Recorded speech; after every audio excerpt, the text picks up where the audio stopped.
Shalom Bapak Ibu. Oke. Terima kasih Pak Gembala atau Pak Iskandar yang memberi kesempatan buat saya boleh hadir di tempat ini. Ini kali kedua saya ke Tegal. Kali pertama sekian tahun yang lalu, sudah lama banget. Hari itu pelayanan juga.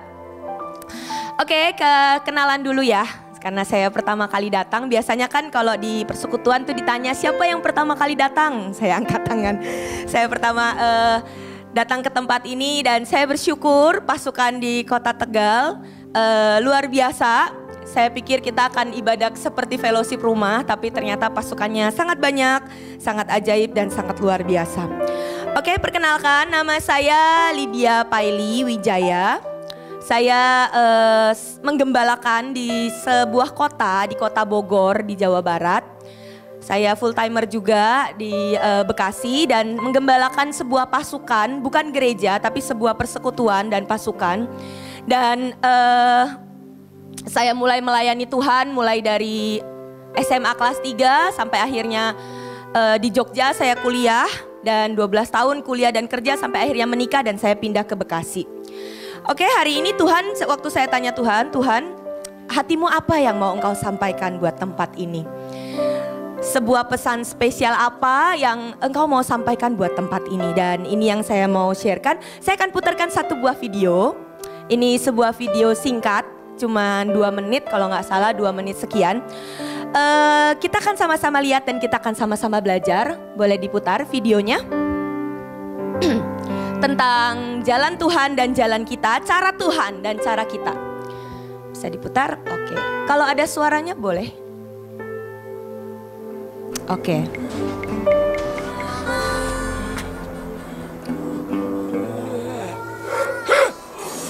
Ceritanya ada seorang pengembara. Dia di sebuah padang gurun dalam perjalanannya dan dia kehabisan air. Dia doa tapi sambil ngomel gitu. Tuhan tolong, aku butuh air. Nah, dia seperti mendapat sebuah rema, tanda, tapi kok belum ada jawabannya. Dia kesel dan tiba-tiba dia ngelihat sebuah cara yang sepertinya menarik. Tiba-tiba ada tangan Tuhan yang menginterupsi dan tangan Tuhan membelokkan, bukan ke situ jalannya. Tapi dia tetap ngotot. Dia nggak peduli.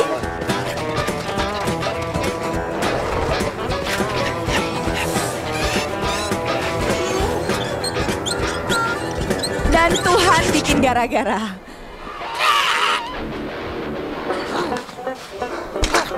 Tapi dia tetap ngotot loh. Pakai caranya, pakai segala kekuatannya. Sampai mengorbankan bahkan makhluk yang lain. Dijadiin plester tuh. Nah.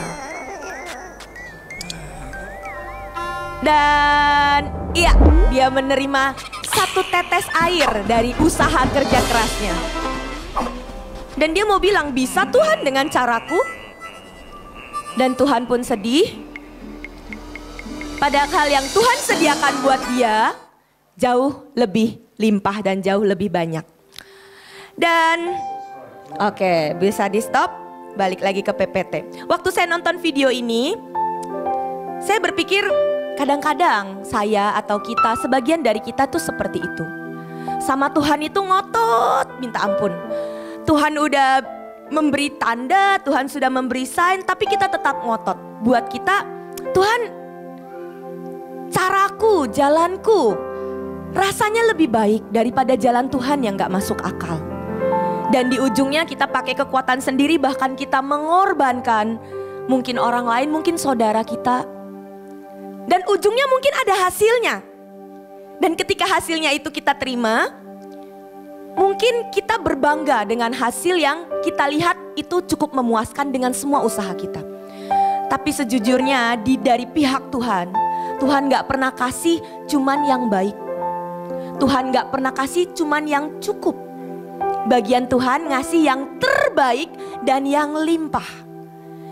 Saya berdoa, video ini mungkin kartun, tapi ini jadi video awal yang kita mau belajar ngerti alasan Tuhan, cara-cara Tuhan. Yang sejujurnya jalan Tuhan jauh dari jalan kita, cara Tuhan jauh dari caranya kita. Tapi kita mau lihat hari ini, boleh slide yang pertama, Tuhan selalu punya alasan. Tuhan selalu punya alasan untuk apapun yang Tuhan izinkan terjadi. Slide yang pertama.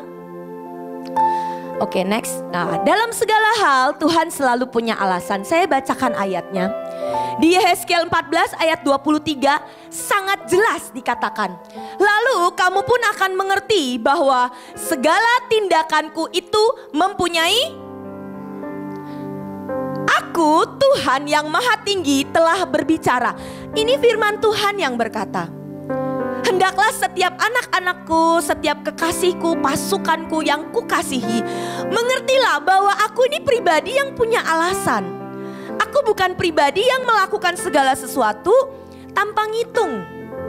Dan Tuhan bilang, segala tindakanku itu mempunyai alasan.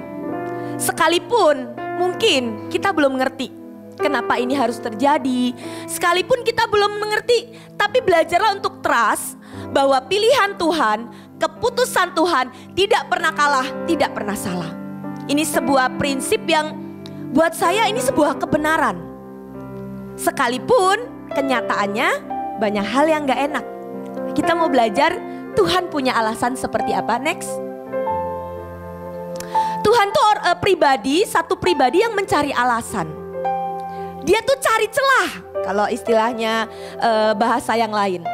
Di 2 Tawarik 16 ayat 9 bunyinya berkata, karena mata Tuhan menjelajah seluruh bumi untuk melimpahkan kekuatannya kepada mereka yang bersungguh hati terhadap Dia. Terjemahan lain berkata, Tuhan itu selalu konstan, on alert. Jadi Tuhan itu tuh selalu tidak pernah tidak mencari di seluruh pelosok bumi, Dia mau memberkati siapa, Dia mau mengangkat hidup siapa. Dan Tuhan itu tidak pandang bulu. Tuhan gak cuma lihat orang kaya, gak cuma lihat orang miskin, gak cuma lihat orang yang punya pangkat, orang yang punya jabatan, enggak. Tapi Tuhan memperhatikan dengan teliti seluruh dunia, termasuk siapapun Bapak Ibu Saudara yang mungkin duduk paling belakang, yang mungkin baru pertama kali datang, atau mungkin belum tahu banyak tentang Tuhan. Tapi Tuhan memperhatikan dengan teliti seluruh dunia. Untuk apa? Untuk memberikan sesuatu, untuk memberikan berkat, memberikan kekuatan, dan membuat mereka menjadi kuat. Jadi Tuhan mau kasih berkat, Tuhan mau kasih blessing, Tuhan mau kasih penggenapan janji. Dan Tuhan gak pandang bulu. Cuman Tuhan lihat, dia keliling misalnya ke kota Tegal, dia lihat seluruh pelosok Tegal, dari rumah ke rumah, mana ya, siapa ya, keluarga mana yang aku bisa limpahkan berkat. Next slide lagi.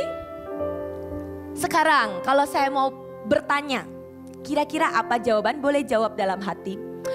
Apakah Tuhan punya alasan untuk memberkatimu? Apakah Tuhan punya alasan untuk Dia bisa jatuh cinta dengan hidupmu secara pribadi? Apakah engkau orang yang bikin Tuhan kangen? Atau engkau bahkan orang yang menjemukan buat Tuhan? Apakah Tuhan punya alasan untuk datang ke ibadah hari ini? Tuhan cari alasan. Mungkin kalau di sini ada satu pendoa yang menanti-nantikan Tuhan, bersyafaat untuk setiap kali ibadah ada hadirat Tuhan. Itu bisa jadi alasan untuk Tuhan datang dan melawat. Dan Tuhan mencari itu. Tuhan mencari orang yang haus dan lapar. Tuhan gak mencari orang yang datang hanya karena terpaksa. Enggak. Apakah Tuhan punya alasan untuk tinggal dan menetap di rumah tanggamu? Di hubunganmu dengan suamimu, di hubunganmu dengan anakmu, Tuhan punya alasan gak? Atau Tuhan gak betah karena isinya berantem, terus cekcok, terus anak-anak gak taat, orang tua gak bisa memberikan kasih. Tuhan gak betah, Tuhan cari alasan, tempat di mana Dia bisa menemukan yang senyawa dengan pribadinya, yaitu di situ ada kasih, di situ ada saling mengasihi, di situ ada saling melayani. Tuhan mencari alasan. Adakah ruang di sana, di hidupmu, di rumah tanggamu yang bisa untuk Tuhan tempati? Atau dia cuma dapat ruang tamu? Dia cuma dapat pelataran. Tapi untuk kamar pribadimu, hal-hal pribadimu engkau gak izinkan Tuhan ambil peran, Tuhan ikut campur. Pertanyaan yang mengganggu saya selanjutnya, Tuhan hadir atau gak hadir? Engkau terganggu gak? Atau engkau adalah pribadi yang gak bisa, aku pengen Tuhan hadir setiap kali aku nyembah Tuhan. Itu beda. Apa engkau gak pernah terganggu kalau misalnya Tuhan gak hadir? Yang penting ibadah berjalan, yang penting persekutuan berjalan. Apakah engkau segitu menginginkan Tuhan sampai Tuhan gak tahan dan Tuhan punya alasan untuk datang? Dan yang terakhir, apakah Tuhan punya key master? Bapak Ibu, saya sekolah arsitek. Dan setiap kali sebuah bangunan tinggi, misalnya hotel, apartemen, akan selalu ada sistem manajemen building di mana akan satu kunci yang itu bisa mengakses semua kamar. Misalnya ada hotel ya, saya tadi tinggal nginep di sebuah penginapan, akan ada sebuah kunci master yang dia itu bisa dipakai buka dari kunci kamar yang paling biasa sampai penthouse, kamar yang paling bagus, itu namanya key master. Bisa untuk buka gudang, bisa untuk buka kamar tamu, bisa untuk buka kamar yang paling mahal, namanya key master, master key. Apakah master key hidupmu engkau pegang sendiri atau engkau bisa menyerahkan itu kepada Tuhan? Dalam artian begini, apakah dalam hidupmu engkau hanya izinkan Tuhan ikut campur hanya dalam hal-hal tertentu saja? Tuhan, engkau boleh ikut campur dalam pekerjaan, berkati pekerjaanku, berkati pelayananku, tapi urusan jodoh biarkan aku pilih sendiri. Apakah engkau izinkan Tuhan untuk berperkara dalam semua urusan hidupmu? Tuhan, gak apa-apa deh engkau mau berurusan dengan pekerjaanku, pelayanan, tapi dalam hal keuangan biarkan aku atur. Tolong jangan minta lebih dari 10%. Aku punya keperluan ini, yang penting aku merasa aku sudah mampu mengatur sendiri. Apakah master key hidupmu itu engkau yang pegang? Atau engkau izinkan Tuhan ini master key hidupku, engkau berurusan bahkan dengan keluargaku, dengan suamiku, dengan anakku yang aku lihat rasanya belum berubah-berubah karakternya. Beri master key-nya kepada Tuhan. Kita gak bisa ngubah manusia. Engkau yang bergumul, doakan suamimu. Engkau yang bergumul, doakan pasukan atau jemaatmu. Kita jadi gembala, kita bahkan gak bisa ngubah manusia. Roh Kudus yang bisa ngubah manusia. Jadi jangan capek-capek pegang master key hidupmu. Kayak tadi film kartun yang tadi. Buat dia bisa usaha sendiri untuk dapatkan hasil. Hasilnya jauh daripada yang Tuhan sediakan. Kerugian di pihak siapa? Kerugian di pihak kita kalau kita pegang hidup kita, kunci master key hidup kita. Karena apa? Tuhan tahu yang jauh lebih baik. Tuhan gak cuman bisa, Tuhan itu gak bisa cuman ngasih yang baik. Buat dia harus ngasih yang terbaik. Apalagi kalau dia udah jatuh cinta. Saya bersyukur tempat ini tempat yang sangat proper untuk kalian nyembah Tuhan. Ada penari, kalian berikan yang terbaik buat Tuhan. Teruslah naikkan, teruslah berikan sesuatu yang buat Tuhan punya alasan untuk datang ke tempat ini. Terus berikan sesuatu hal yang membuat Tuhan itu gak bisa kalau gak datang. Wah, ini hari Senin, jadwalnya saya harus melawat anak-anakku di GRC ya ini ya, di GRC. Karena setiap kali aku ke situ mereka berikan yang terbaik dan aku jatuh cinta. Terus lakukan itu. Jadi serahkan key mastermu atas bisnis, atas rumah tangga, bahkan atas hidupmu sendiri, atas keluargamu, atas anakmu, atas pendidikanmu, atas keuanganmu, atas segala hal. Gak semuanya kok kita mampu berikan key masternya kepada Tuhan. Saya mau memutar satu video lagi. Boleh disiapkan videonya. Mungkin sebagian Bapak Ibu pernah nonton ini, tapi saya mau putar dan saya sangat diberkati dengan pribadi ini. Salah seorang penginjil misionaris dari China. Ada suaranya?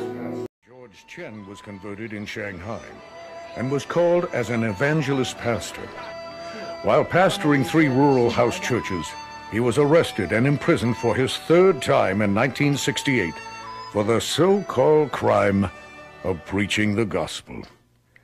This time, he waited in the squalid Chinese prisons for 18 years. His wife died and his young son was killed. But his communist captors cruelly withheld the news from Pastor Chen. In this small cell, every cell 5 prisoners in one cell.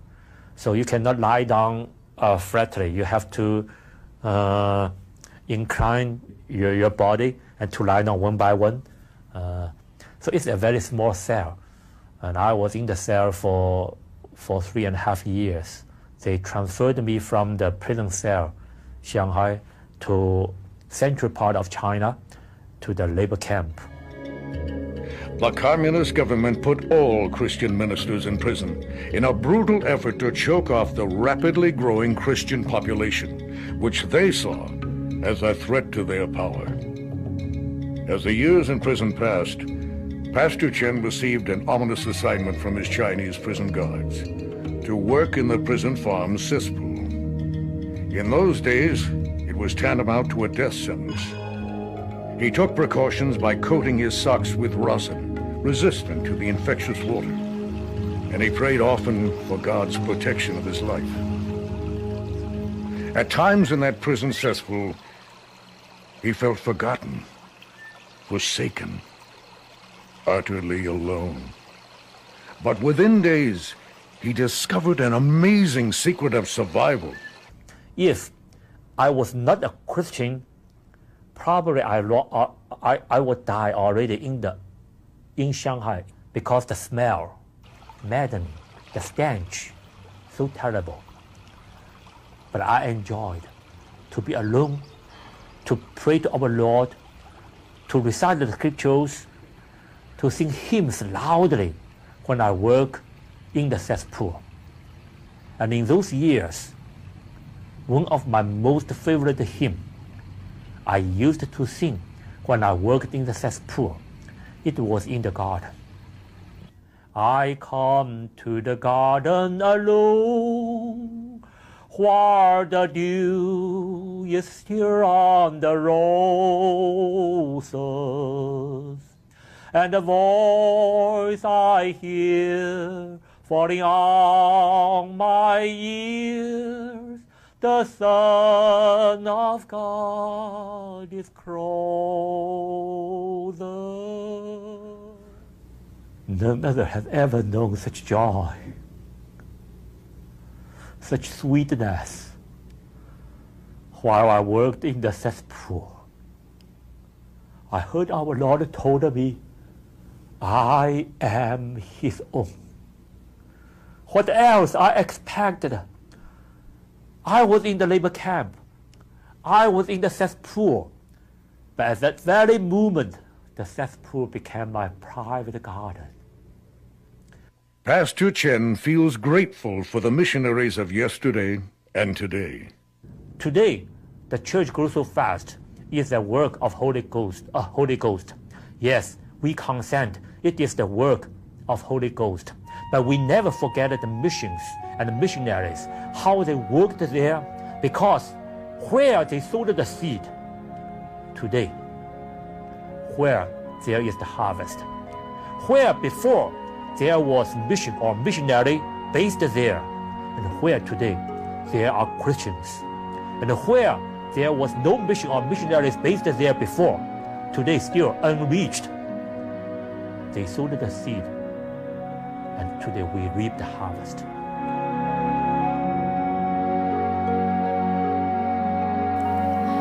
Waktu nonton video ini, saya secara pribadi ya rasanya sangat tertampar, maksudnya rasanya sangat, dan setiap kali hari-hari itu saya mungkin pulang pelayanan sangat capek dan saya ngeluh, saya diingatkan dengan cerita ini. Dan saya dengan Leo, suami saya tuh sama-sama menggembalakan, setiap kali dia mulai capek dan dia mulai ngeluh, saya akan ingetin, kita nggak separah Pak Pendeta Chen ini. Setiap kali saya mulai ngeluh, Leo akan ngomong, kamu tuh nggak harus nyari kotoran dan membersihkan kotoran. Hidup kita tuh masih enak. Kita melayanin Tuhan masih jauh lebih nyaman dibandingkan apa yang hamba ini bayar. Hamba Tuhan ini bayar. Dan saya mau menceritakan kisahnya beliau, gak berhenti. Jadi hamba Tuhan yang bernama George Chen ini, misionaris dari China ini, dia itu bukan dari keluarga kaya. Dia itu lahir baru dari keluarga sederhana, dan dia mengembalakan gereja sederhana. Dia punya 3 gereja di desa, jumlahnya totalnya 300 orang. Dan karena dia ketahuan nginjil, dia kerjaannya bagi-bagi Alkitab.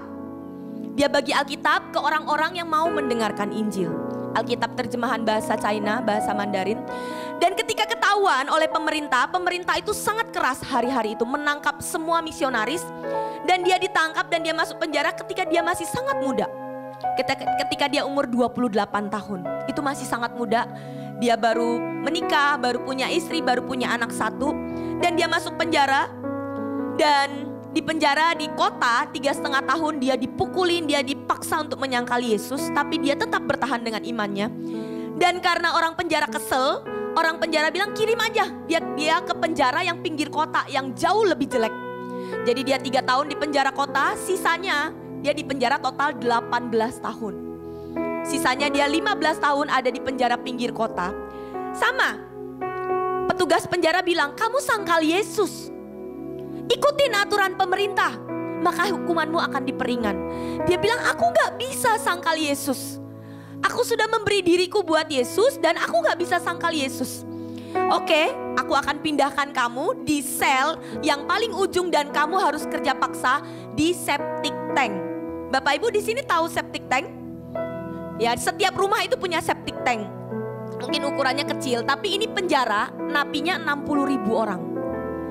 60.000 orang dan setiap hari kotorannya dialirkan ke septic tank hampir sebesar danau yang tadi Bapak Ibu lihat. Kerjaannya dia apa? Bikin pupuk kompos. Jadi kotoran manusia itu harus dia sekop, harus dia jemur, harus dia urusin. Itu kotoran manusia 60.000 orang.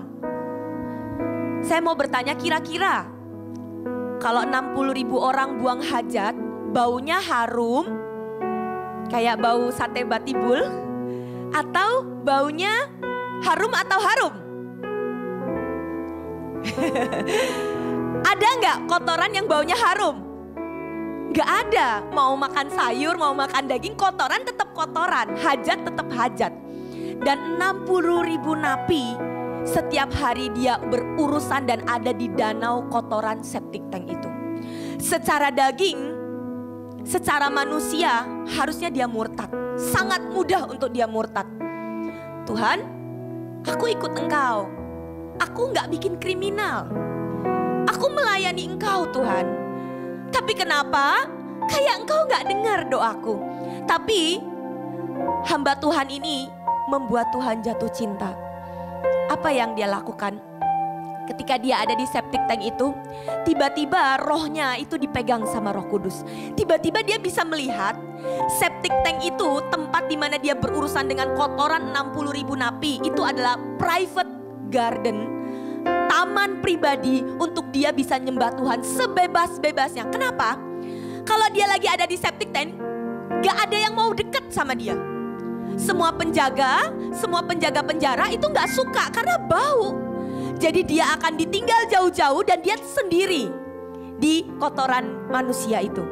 Jadi dia di situ bebas nyembah Tuhan, dia bebas meneriakkan firman, dia bebas menari buat Tuhan. Kalau itu dia lakukan di dalam sel, dia dipukulin. Dia dipukulin karena jangan menyebut nama Yesus. Jangan sebut firman karena di sana Alkitab susah, jadi dia harus hafalin firman. Dia harus mengucapkan firman seberapa yang dia bisa hafal. Karena gak boleh. Dia gak pegang Alkitab. Dia gak punya HP dengan aplikasi Alkitab di zaman itu. Dan dia cuma punya sebuah kesempatan nyembah Tuhan kalau dia ada di kotoran manusia. Tiba-tiba dia bisa ngeliat Tuhan, thank you ya. Engkau kasih aku sebuah taman privacy yang gak akan ada orang yang bisa melarang aku kalau aku mau angkat tangan nyembah Tuhan, kalau aku mau deklarasikan dan teriakkan nama Yesus Kristus Tuhan. Tiba-tiba dia bisa melihat itu dan dia bersyukur banget. Dan ketika dia ditanyain, kamu marah gak sama Tuhan? Terus dia bilang, Tuhan gak pernah salah. 18 tahun yang saya ada di penjara itu buat saya seperti honeymoon, bulan madu saya dengan Tuhan. Karena saya bisa nyembah Tuhan tanpa diganggu. Saya bisa teriakkan nama Yesus, yang kalau di rumah-rumah itu kalau kedengaran sama polisi saya ditangkap. Dia bisa menikmati 18 tahun ada di tempat pembuangan sekotor itu bersama dengan Tuhan. Tadi Bapak Ibu dengar dia nyanyi, tidak ada rona kemarahan, tidak ada wajah pahit, tidak ada wajah kecewa. Dari proses 18 tahun dia di penjara dan ditaruh di tempat pembuangan kotoran manusia. Dan momen itu buat Tuhan punya alasan untuk jatuh cinta dengan hamba Tuhan ini. Bukan hamba Tuhan yang bikin KKR besar, enggak. Dia cuma bisa melihat seperti kacamata Tuhan melihat. Dan ceritanya berlanjut lagi. Akhirnya dia keluar penjara. Ya, hari itu pemerintahan sedikit goncang. Dia tidak punya salah apapun selain menginjil. Setelah 18 tahun puas, disiksa dan ditaruh di tempat septic tank itu, dia keluar penjara setelah 18 tahun. Dan apa yang dia lakukan? Dia gak cari apapun. Yang dia cari adalah orang percaya. Dia cuma punya satu pertanyaan, Tuhan, please tolong buat aku ketemu orang percaya. Jangan sampai bangsa ini kehilangan orang percaya. Apakah mereka tahan dengan kondisi bangsa yang semuanya menyiksa orang-orang percaya? Dan dia baru tahu setelah dia keluar penjara, istrinya dibunuh, anaknya yang masih kecil itu dibunuh. Dia bahkan gak tahu istrinya mayatnya di mana, anaknya mayatnya di mana. Tapi sekali lagi, Tuhan, toh istriku dan anakku sudah terima Yesus. Aku gak marah dan aku gak kecewa. Dan dia bilang, masih ada gak orang percaya? Kasih aku tanda, aku mau ketemu. Dan dia akhirnya jalan. Dia ketemu seorang ibu, yang akhirnya ibunya bilang, masih ada orang percaya. Aku salah satu yang masuk dalam persekutuan orang-orang percaya. Dan Bapak Ibu tahu dari 300 yang dulu dia gembalakan, setelah dia keluar penjara, dia ketemu ada 5.000 orang yang berkembang dari 300 jemaat yang dia pegang dulu jadi 5.000. Dan setelah pelayanannya dia lanjutkan, ada 15 juta orang yang menerima Alkitab dari setiap pelayanannya. Dan ada 1 juta orang di satu tempat namanya Yunan, China, itu yang mengerti kebenaran dan terima keselamatan. Bayarnya tapi seperti itu. Dan berespon baik, dan dia tidak kehilangan upahnya, dan dia membuat Tuhan jatuh cinta. Di ujung hidupnya, ini kisah nyata, pribadi ini baru meninggal tahun lalu, 28 Oktober 2021, ditutup usia 89. Boleh lihat slide-nya? Nah, ini beliau. Sudah umur 89 tahun, masih gagah, masih ganteng, masih nyebarin Alkitab sampai, dan dia tuh selalu memilih pelayanan di tempat miskin. Di lereng gunung, perbatasan Myanmar, perbatasan dengan negara-negara miskin. Dia kalau cari berita tentang dia tuh gak banyak di internet. Karena dia bukan hamba Tuhan besar. Dia bukan hamba Tuhan tenar. Dia pelayanannya pasti ke pelosok-pelosok. Dan di usianya dia tutup tahun, ada sebuah statement yang saya sangat diberkati. Musim paling gelap di hidupnya yang dihabiskan bersama Yesus membuat hidupnya bersinar. Musim di hidupnya yang paling gelap, tapi dia jalanin bersama dengan Yesus, membuat hidupnya bersinar dan bercahaya sampai ke tempat yang paling gelap. Musim di hidupnya yang paling bau di taman bersama Tuhan, membuat hidupnya menyebarkan keharuman pengenalan akan Kristus yang mahal di seluruh dunia, di seluruh pelosok dataran Cina dan sekitarnya. Saya sangat tertegur, saya tertampar, dan saya lihat Tuhan, terima kasih Engkau ajarin dan Engkau ingatkan saya. Apa yang kita bayar itu gak seberapa, tapi Tuhan punya alasan izinkan hal-hal tertentu harus terjadi. Percaya hatinya, percaya Tuhan itu gak pernah jahat, Tuhan gak pernah salah, Tuhan gak pernah terlambat, Tuhan tidak pernah kalah.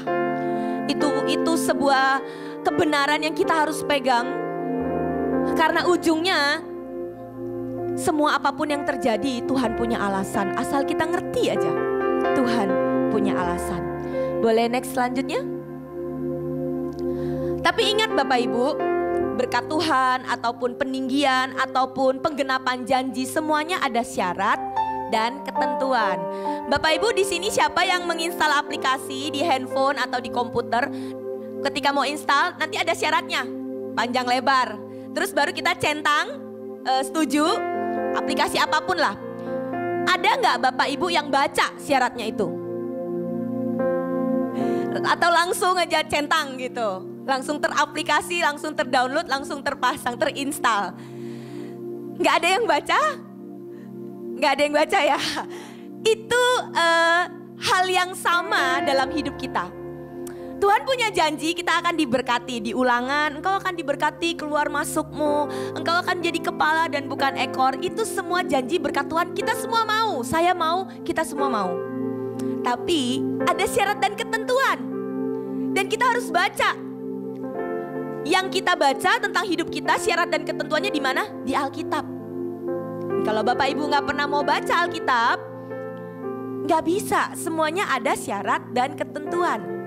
Ada hukumnya, ada persyaratannya. Tuhan akan memberkatimu, iya. Tapi ada syaratnya. Ketika engkau baik-baik mendengarkan suara Tuhan Allahmu dan melakukan dengan setia apa yang kuperintahkan siang dan malam, ajarkan kepada anakmu, ada syaratnya. Ada term and condition. Dan mungkin kalau ada yang ngomong seperti ini, tapi kan ini zaman anugerah, kita perjanjian baru, bahwa kita akan diberkati, kita akan menerima semua kelimpahan. Perjanjian lama dan perjanjian baru itu dua-duanya saling melengkapi. Bahkan menurut saya lebih susah perjanjian baru. Banyak yang bilang lebih susah Taurat dong. Di perjanjian lama ngomong seperti ini. Kalau engkau berperang dan engkau punya musuh, mata ganti mata, gigi ganti gigi. Tapi di perjanjian baru, kalau engkau ditampar pipi kanan, kasih pipi kiri. Perjanjian lama engkau boleh balas. Musuhmu, kamu perang, kamu balas, dan kau boleh menjarah. Tapi di perjanjian baru musuhmu, engkau harus kasihi. Lebih gampang mana? Lebih gampang mana? Perjanjian baru anugerah loh, zaman kasih karunia loh. Tapi gak selalu lebih gampang. Kalau di perjanjian baru, Matius 6 ayat 33, semuanya akan diberikan. Ada syaratnya, tetapi carilah dahulu kerajaan Allah dan kebenarannya. Utamakan Tuhan dulu, baru semua berkat ikut. Ada syarat dan ketentuannya. Jangan cuma mau ujungnya aja. Jangan cuma mau penggenapan janji. Jangan cuma mau minta berkat. Ada syarat dan ketentuannya. Tuhan punya alasan untuk memberkatimu ketika engkau ngerti syarat dan ketentuan. Perjanjian lama, perjanjian baru, sama-sama penting, sama-sama harus kita kerjakan. Oke? Tidak lebih mudah, tapi kita pasti dianugerahi dan bisa. Boleh next selanjutnya, oh ya nih. Term and condition, semua berkat Tuhan ada term and conditionnya. Semua proses Tuhan, reaksi kita yang menentukan. Tuhan tuh mau ngasih, Tuhan mau ngasih. Tadi di ayat yang di depan, Tuhan setiap kali Tuhan menjelajah bumi mencari orang yang bisa diberkati. Cuman ada syarat dan ketentuan. Apakah melewati proses reaksi kita bersungut-sungut, kita marah, atau kita mengucap syukur, atau kita trust hati Tuhan. Dua pribadi ini contoh yang baik di Alkitab. Di kitab Ester kan dia dapat berkat kemenangan kebebasan satu bangsa. Tapi syaratnya dia gak boleh menyayangkan nyawa. Syaratnya itu. Ketika dia berkomitmen, dia ngomong, Tuhan, aku tidak menyayangkan nyawaku. Kalaupun aku harus mati, biar aku mati. Detik dia deal dengan syarat itu, berkatnya turun. Satu bangsa dimenangkan, kita bisa melihat satu bangsa diluputkan dari pembinasaan massal. Ketika Ayub, dia ngalamin hal yang gak enak, berayat-ayat, berpasal-pasal, dia tetap bergumul, Tuhan belum bisa memulihkan. Sampai di satu titik ayat yang ke 42, Ayub 42 ayat 5, dia berkata, akhirnya aku telah mendengar tentang engkau dari orang lain, dan sekarang aku sendiri telah melihat dan memandang engkau face to face. Bahasa Inggrisnya, ketika dia bisa memandang Tuhan face to face, tidak ada lagi kemarahan, tidak ada lagi pertanyaan. Langsung setelah itu ayat setelah itu Ayub pulih, semuanya balik 2 kali lipat. Dia punya anak lagi, semua keluarganya pulih ketika term and conditionnya dia lakukan. Ketika dia tidak mempertanyakan lagi, ketika dia tidak beradu pendapat dengan teman-temannya lagi. Detik 1 ayat ini jadi turning point buat Ayub. Term and condition, ketika dia tiba-tiba bisa face to face sama Tuhan. Dan ketika dia face to face sama Tuhan, dia sudah gak bisa mempertanyakan lagi. Tiba-tiba dia trust, tiba-tiba dia bisa melihat mata Tuhan yang penuh kasih, yang penuh cinta. Dan dia gak marah dan dia gak kecewa. Detik itu, setelah itu ayat selanjutnya dia pulih. Dan kemenangan, dia dapat kekayaan 2 kali lipat. Tapi term and conditionnya kadang hal-hal yang gak mudah, tapi kadang-kadang hal-hal yang simple. Kalau kita bisa nangkap hati Tuhan. Next selanjutnya. Bagaimanapun, ini sebuah statement yang saya mau bilang seperti ini. Kalau engkau bisa buat Tuhan jatuh cinta dengan hidupmu, maka hidupmu akan mencapai sebuah potensi terbaik yang Tuhan sediakan buat hidupmu. Karena ayatnya berkata seperti ini. Tidak seperti dunia ini yang selalu menarik engkau turun. Tapi aku Tuhan yang mengeluarkan yang terbaik dari hidupmu. Aku Tuhan, God brings the best out of you. Di Roma 12 ayat 2. Aku Tuhan yang kalau aku jatuh cinta, aku akan keluarkan semua yang terbaik dari hidupmu. Engkau akan sampai puncak destiny. Engkau akan mengalami penggenapan janji ketika aku jatuh cinta dengan hidupmu, ketika aku punya celah dalam hidupmu, dan ketika engkau izinkan untuk bergerak, untuk merekayasa segala sesuatu dalam hidupmu. Ini janji Tuhan. Bagaimanapun satu di antara kita, satu dengan yang lain, kita punya latar belakang yang beda. Enggak semua orang bisa jadi seperti Pak Iskandar. Enggak semua orang bisa jadi seperti Bu Iin Cipto. Enggak semua orang bisa seperti Pak Petrus Agung. Kita punya tanah hidup yang beda-beda. Bahan baku kita beda-beda. Tapi ada satu persamaan. Mereka diangkat Tuhan. Ketika Tuhan jatuh cinta dengan hidup hamba-hamba Tuhan ini, mereka sampai kepada puncak hidup mereka yang terbaik. Jadi kalau kita bisa bikin Tuhan jatuh cinta dengan hidup kita, maka saya, Bapak, Ibu, Saudara akan sampai kepada puncak kehidupan kita. Hidup yang terbaik, yang versi kita dan spesial cuma buat kita. Gak perlu sama kayak orang lain. Gak perlu kita ikut-ikut perjalanannya orang lain. Kita punya perjalanan yang spesial. Dan Tuhan jatuh cinta dengan kita dengan hal-hal yang spesial, tiap pribadi berbeda. Saya waktu datang ke tempat ini, saya persiapan, saya mandi. Tuhan tiba-tiba ngomong di hati saya, "Nak, sampaikan kepada anak-anakku di tempat ini, ada orang-orang yang bikin Tuhan kangen. Ada orang-orang yang engkau pernah buat Tuhan jatuh cinta. Lewat apa? Ada yang engkau pernah bikin Tuhan jatuh cinta ketika engkau masak dan engkau bagi buat orang miskin. Ada orang-orang yang bikin Tuhan jatuh cinta ketika engkau nari di kamar dan gak ada yang lihat." Saya gak tahu itu siapa, tapi Tuhan ngomong dengan sangat jelas, "Nak, kasih tahu kepada anak-anakku, beberapa dari mereka itu pernah menawan hatiku. Ada engkau seorang penginjil yang engkau masuk ke tempat-tempat yang gak lazim. Dan engkau kerjakan itu bukan karena disuruh, tapi karena hatimu mencintai Tuhan. Ada engkau di sini yang engkau pernah ngasih yang sangat berharga buat Tuhan. Dan Tuhan hatinya gak tahan ketika engkau lakukan itu. Ada orang di sini yang engkau terus memilih berespon baik sekalipun sangat banyak hal yang gak enak terjadi dalam hidupmu. Dan Tuhan bilang itu hal-hal yang buat Tuhan jatuh cinta. Ada engkau di sini yang engkau itu dipanggil jadi penyembah, yang nyanyianmu itu dinantikan Tuhan dan bikin Tuhan jatuh cinta. Tuhan bilang sampaikan, "Nah, aku kangen dengan setiap beberapa pribadi yang mereka tahu dengan sangat jelas hari ini roh Tuhan berbicara buat Bapak Ibu Saudara." Tuhan kangen, Tuhan jatuh cinta, pernah jatuh cinta. Dan Tuhan sedang bilang, "Boleh gak kita jalan sama-sama lagi? Boleh gak engkau bikin aku jatuh cinta lagi? Boleh gak? Ini urusan pribadi Tuhan dengan kita, dengan Bapak Ibu Saudara. Yang pasti tadi Tuhan ngomong dengan sangat jelas. Ada hal-hal tertentu yang engkau lakukan dan pernah bikin Tuhan sangat jatuh cinta. Untuk itulah tempat ini ada, untuk itulah kota ini ada. Karena ada orang-orang seperti Bapak Ibu yang berdiri. Saya nggak tahu apa yang kalian letakkan, apa yang kalian bayar, apa yang kalian resikokan, apa yang kalian taruh, dan sepertinya itu sakit, tapi itu buat Tuhan jatuh cinta.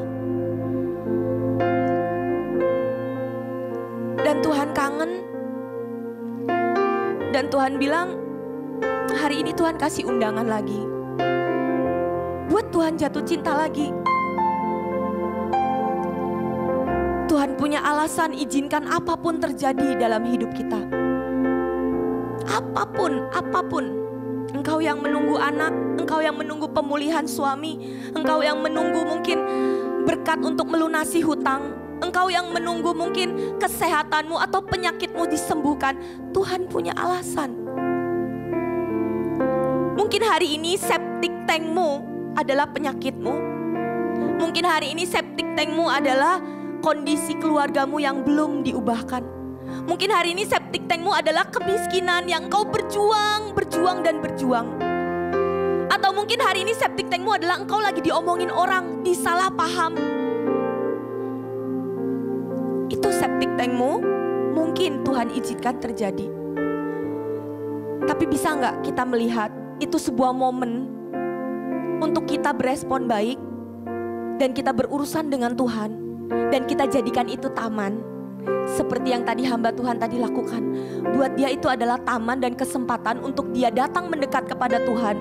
Untuk dia bisa benar-benar bersentuhan dengan Tuhan. Begitu dekat dengan Tuhan. Dan ketika Tuhan jatuh cinta, semuanya lewat Bapak Ibu. Mau omongan orang, mau apapun. Ketika Tuhan jatuh cinta, urusan apapun akan beres dalam sekejap. Temukan caramu, temukan warnamu, buat Tuhan jatuh cinta dengan hidupmu. Sehingga Tuhan punya alasan untuk mempertahankan dan mengangkat kota ini. Untuk membuat kota dan persekutuan ini meradiasi dengan sangat kuat. Jadi mercusuar doa, mercusuar penyembahan. Tuhan punya alasan karena pribadimu, karena pasukan engkau Bapak Ibu yang ada di tempat ini. Dimanapun gereja Bapak Ibu berada. Saya nggak bahas denominasi. Engkau adalah gereja itu sendiri. Kita ini adalah gereja itu sendiri. Tubuh kita kan bait Allah. Slide yang terakhir. Penggenapan janji, lawatan, masa Daud, Salomo, semua janji Tuhan. Great Revival, Grande Blessing, kota Tegal. Semua ini akan terjadi. Buat Tuhan punya alasan supaya semua penggenapan ini bisa terjadi. Tuhan punya alasan menaruh Bapak Ibu di tempat manapun. Tuhan punya alasan untuk menaruh suami yang seperti itu di keluargamu, di hidupmu. Tuhan punya alasan memberi anak yang seperti itu. Tuhan punya alasan untuk menempatkan kau di pekerjaan mana, di pelayanan mana. Tuhan punya alasan. Tapi bagian kita adalah kerjakan dengan sungguh-sungguh dan buat Tuhan punya alasan untuk Tuhan menggenapi janji Tuhan dalam hidup kita. Buat Tuhan punya alasan untuk Tuhan melawat Tegal, untuk Tuhan membuat provinsi ini, kota ini, untuk Tuhan melawat dan menggenapi janjinya. Buat Tuhan punya alasan. Buat Tuhan menemukan alasan. Karena ketika Tuhan jatuh cinta, semuanya akan berbeda, semuanya akan berubah. Semuanya akan sangat ajaib. Responi hati Tuhan. Bapak Ibu izinkan saya mengajak kesempatan kali ini 5-10 menit ini saya mau ngajak kita nyembah Tuhan. Ya saudara diberkati. Amin. Tadi pada waktu kita menyembah, kita berdoa, kita menyembah, saya tiba-tiba diingatkan gitu ya, impresi gitu ya. Nah aku suka hati yang remuk gitu loh.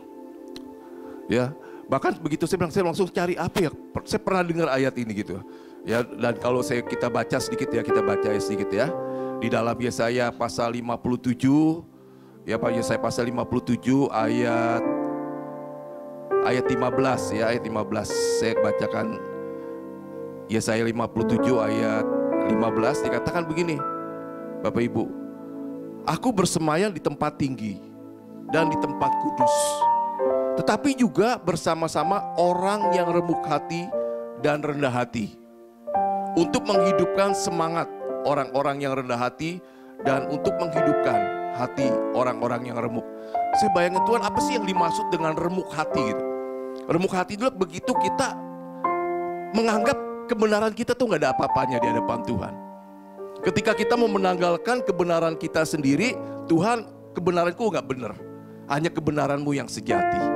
Ketika kita punya pendapat, enggak Tuhan, ya pendapatmu yang terbaik. Aku membuang, aku merelakan, ya semua pendapatku, kebenaranku, mungkin jalan-jalanku seperti tadi yang film loh, ya menganggap jalan dia yang terbaik. Tapi begitu remuk, kita mengatakan Tuhan, Engkaulah segalanya, Engkaulah yang terbaik, aku percaya. Kadang-kadang saya berpikir begini Bapak Ibu, kadang-kadang Tuhan itu gak perlu dimengerti loh. Karena apa? Gak bakal kita bisa mengerti 100% Tuhan. Tapi yang Tuhan perlu dari kita adalah kita percaya bahwa Dia kasih adanya, bahwa yang terbaik selalu diberikan pada kita. Itu kita percaya. Itu kita percaya. Jadi apa? Apapun yang terjadi dalam hidup kita, Tuhan izinkan terjadi. Pasti kalau kita percaya sama Tuhan, pasti yang terbaik kita akan nikmatin. Jadi kita hadapi semua dengan ucapan syukur. Ya, jadi kadang-kadang kalau kita pendapat, misalnya contohnya ya kalau kita sakit hati, kepahitan sama orang, nggak bisa terima orang, kita kukuh dengan pendapat kita. Aku nggak sepaham sama dia, aku nggak sependapat, aku nggak bisa terima dia. Tapi kalau kita meremuk hati, Tuhan, Engkau berfirman, hendaklah aku menerima seorang dengan yang lain. Aku terima Tuhan, bahkan dengan aku menerima, aku bisa melihat kemuliaan-Mu. Amin. Terima kasih Dia yang telah memberkati kita dengan kebenaran firman Tuhan. Saya percaya Bapak Ibu, Tuhan berbicara banyak buat kita pribadi lepas pribadi malam hari ini. Amin. Amin. Oh, puji Tuhan ya. Kami mengucap syukur untuk malam hari ini Tuhan. Kalau Engkau kembali mengingatkan kami Tuhan, kalau Engkau kembali menyadarkan kami Tuhan, terima kasih untuk kebenaran firman-Mu Tuhan. Terima kasih untuk kebenaran firman-Mu yang malam hari ini kami boleh dengar Tuhan. Terima kasih Tuhan, kalau Engkau masih memperdulikan kami, kalau Engkau masih menegur kami, kalau Engkau masih menyadari kami Tuhan. Oh Tuhan, terima kasih Tuhan, terima kasih. Biarlah Allah Roh Kudus Kau meteraikan terus kebenaran firman-Mu di dalam hati kami. Biarlah setelah pulang pun dari tempat ini, biarlah firman-Mu terus berbicara kepada kami. Terima kasih Tuhan, terima kasih. Kami mengucap syukur untuk hamba-Mu Tuhan. Oh, yang telah Kau utus di tengah-tengah kami untuk menyampaikan kebenaran-Mu, isi hati-Mu. Tuhan, saat ini kami minta Allah Roh Kudus Kau kembali bangkitkan kembali. Bangkitkan kembali kerinduan kami akan Kau. Kau bangkitkan kembali cinta kami kepada Engkau. Kau bangkitkan kembali semangat kami akan Kau Tuhan. Kau bukakan mata hati kami, Kau bukakan mata batin kami Tuhan, untuk kami boleh melihat sebagaimana Engkau melihat Tuhan. Mungkin ada di antara kami yang sedang mengalami masalah, persoalan, pergumulan. Tuhan, mari Allah Roh Kudus, Kau buat kami untuk tidak fokus kepada masalah pergumulan kami. Biarlah Kau mau bantu kami untuk mengarahkan mata kami tertuju dan melihat sebagaimana Engkau melihatnya. Dan biarlah dari mulut kami, dari hati kami yang terdalam boleh keluar ucapan syukur bahwa Engkau itu Allah yang baik. Engkau Allah yang selalu memberikan yang terbaik buat kami. Boleh biarlah Tuhan Kau tanamkan, Kau kuatkan, Kau teguhkan kembali hati kami, untuk kami mempercayai Engkau Tuhan sepenuhnya Tuhan. Oh terima kasih Tuhan bahwa Engkau Allah yang baik. Engkau Allah yang mempunyai rancangan yang besar buat kami. Rancangan damai sejahtera, bukan rancangan kecelakaan. Dan buat kami Tuhan, buat kami sungguh-sungguh mengikuti taat dan sepenuhnya apa yang Kau kehendaki itu kami lakukan Tuhan. Berikan kami kerelaan Tuhan, untuk sungguh-sungguh kami menanggalkan kebenaran kami sendiri, jalan-jalan kami, rancangan-rancangan kami sendiri Tuhan. Dan biarlah jalan-jalan-Mu, kebenaran-Mu Tuhan yang menguasai seluruh kehidupan kami Tuhan. Terima kasih Tuhan, terima kasih, kami mengucap syukur. Kami percaya malam hari ini Kau kembali membangkitkan kembali Tuhan. Oh api cinta di dalam kami Tuhan. Apa yang pernah kami lakukan yang lalu Tuhan, yang menggetarkan hati Engkau Tuhan, biar mulai malam hari ini kami mau bangkitkan lagi, bahkan melebih lagi Tuhan. Oh Tuhan, kami rindu hadirat-Mu memenuhi setiap kami.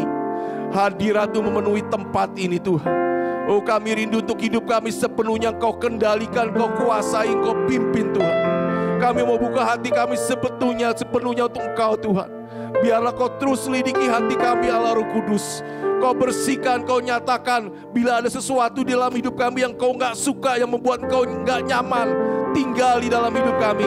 Biarlah Kau menyatakan kepada kami dan beri kami hati yang rela untuk kami melepaskannya, membuang dari hidup kami. Terima kasih Tuhan. Terima kasih. Terima kasih untuk malam hari ini. Kami juga berdoa Tuhan, sehati berdoa untuk bangsa dan negara kami Tuhan. Kami percaya Tuhan Yesus. Kami percaya gerejamu, umatmu yang berdoa siang dan malam untuk bangsa dan negara ini Tuhan. Engkau dengar Tuhan, Engkau dengar. Dan kami juga percaya setiap janji-janjimu yang Kau berikan buat bangsa dan negara ini Tuhan. Bangsa dan negara Indonesia yang kami cintai Tuhan, pasti akan terjadi, pasti akan tergenapi sepenuhnya. Dan kami juga mau katakan setiap rancangan-rancangan iblis setan, roh-roh jahat yang mau membuat kekacauan, membuat kerusuhan, membuat bencana alam bentuk apapun juga, demi nama Tuhan Yesus kami mau katakan setiap rancangan-rancanganmu kami batalkan demi nama Tuhan Yesus. Kami percaya ada benteng api yang dari Tuhan mengelilingi bangsa dan negara kami. Ada benteng malaikat-malaikat Tuhan yang mengitari bangsa dan negara kami. Terima kasih Tuhan. Biarlah Kau curahkan roh pertobatan, lawatan-Mu Tuhan atas negara dan bangsa kami Tuhan. Sehingga kami boleh berkata Tuhan, bangsa ini hidup oleh anugerah-Mu, oleh kebaikan-Mu semata-mata Tuhan. Terima kasih Tuhan, terima kasih. Kami mengucap syukur, kami juga berdoa untuk kota di mana kami berada Tuhan. Kami percaya Tuhan, Kau sendiri Tuhan yang menjagai, melindungi kota di mana Kau tempatkan kami. Kami berdoa biar Kau berikan hikmat kepada setiap pemimpin-pemimpin kota yang ada Tuhan. Kau berikan hikmat agar mereka boleh mengambil keputusan yang sesuai dengan kehendak-Mu sendiri. Terima kasih Tuhan. Kami percaya apa yang Kau janjikan pula untuk kehidupan kami, pribadi lepas pribadi, pasti akan terjadi, pasti akan tergenapi. Terima kasih Tuhan, terima kasih. Dan mari kita akan bangkit berdiri. Kami mau terima berkat yang daripada-Mu Tuhan. Kami mau terima berkat yang daripada-Mu. Berkat dari tempat maha tinggi. Berkat dari Allah Bapa. Berkat dari Allah Putra. Berkat dari Allah Roh Kudus. Berkat dari Tuhan Yesus Kristus melingkupi hidup kami. Kami juga percaya Tuhan ada malaikat-malaikat-Mu yang terus berjaga-jaga di sekeliling hidup kami. Kami juga percaya Tuhan Yesus, penyakit sampar, penyakit menular, malapetaka, tulah tidak akan mendekat kepada kami. Kami ada, kami hidup karena kami diberkati oleh Tuhan. Mata Tuhan tertuju kepada kami. Terima kasih, kami terima semua yang terbaik daripada-Mu Tuhan. Di dalam nama Tuhan Yesus, biar kita semua yang diberkati berkata, amin.